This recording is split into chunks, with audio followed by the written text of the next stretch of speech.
அனைவருக்கும் வணக்கம். சிவாய நம. திருச்சிற்றம்பலம்.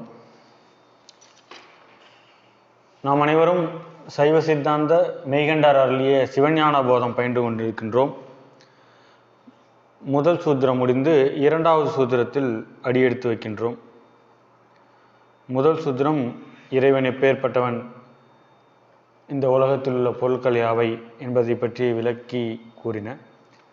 இரண்டாவது சூத்திரம் என்ன சொல்லுது அப்படின்னா, அவையே தானேயாய் இரு வினையின் போக்கு வரவும் புரியா ஆணையின் நீக்கமின்றி நீக்குமன்றே.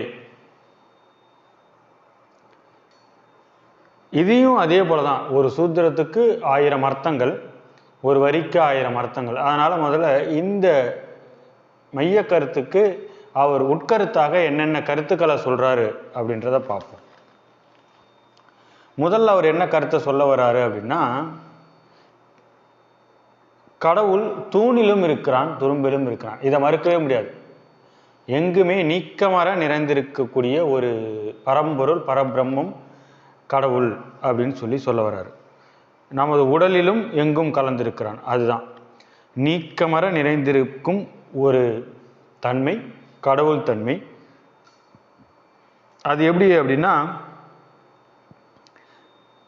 கடவுள் நிலை ஒரு கடல்ல உப்பு இருக்கிற மாதிரி. கடல் தண்ணியில உப்பு இருக்கிறத கண்டுபிடிக்க முடியுமா? தெரியாது. ஆனால் கடல் முழுவதும் உப்பு கலந்திருக்கிறது, அப்படியே பரவி இருக்கிறது.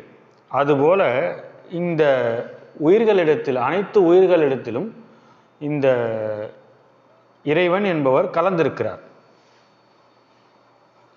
இந்த எங்குமே உப்பு வேற தண்ணி வேற அப்படின்னு சொல்ல முடியாத அளவுக்கு இருக்கிறதுக்கும், இந்த உயிர்கள் வேற இறைவன் வேற என்று சொல்ல முடியாத இருக்க, இந்த இரண்டர கலந்திருக்கக்கூடிய இந்த நிலைக்கு பேர் தான் அத்வைதம் அப்படின்னு சொல்றாங்க.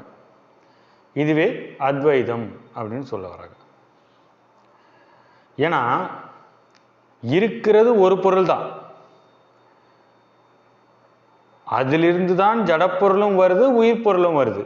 இது முன்னாடி சொன்ன இதுக்கேற்ற மாதிரி இருக்கிறது ஒரு பொருள் தான். அந்த ஒரு பொருள் தான் இப்போ இரண்டரை கலந்திருக்கிறது உண்மைன்னா, அந்த ஒரு பொருள் தான் ஜடப்பொருளும் உருவாகின்றிருக்கிறது, உயிர் பொருளும் உருவாகி இருக்கின்றது. இப்போ இதுக்கு பேர் இந்த ஒரே பொருள் அப்படின்ற பொருள் என்ன சொல்லுது அப்படின்னா, அந்த பொருளை தான் ஆன்மீகம் பிரம்மம் அப்படின்றது.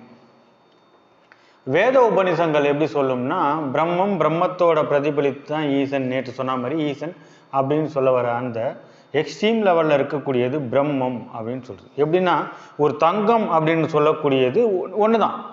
தங்கம்னு சொல்லக்கூடியது ஒன்று தான். அதை நீங்கள் தங்கமாக பார்க்கும்போது தங்கன்றது ஒன்று தான். அந்த தங்கத்திலேருந்து தான் வளையல் வந்தது, அந்த தங்கத்திலேருந்து தான் செயின் வந்தது, அந்த தங்கத்திலேருந்து தான் மோதிரம் வந்தது, அந்த தங்கத்திலேருந்து தான் அனைத்தும் வந்தது. ஆக பிரம்மமே அனைத்திற்கும் காரணம். அப்போ பிரம்மத்திலிருந்து தான் இந்த உயிர்களும், இந்த படைப்புகளும், இந்த பிரபஞ்சமும் இது அனைத்தும் பெற்றிருக்கிறது என்கின்ற ஒரு நிலையை கூறும் பொழுது பிரம்மமே அனைத்தும் என்பதாக ஆகிவிடுகிறது. இந்த பிரம்மமே அனைத்தும் என்று கூறக்கூடிய இந்த நிலைக்கு அபேதவாதம் அப்படின்னு சொல்றாங்க. இப்ப இரண்டரை கலந்திருப்பது அத்வைதம்.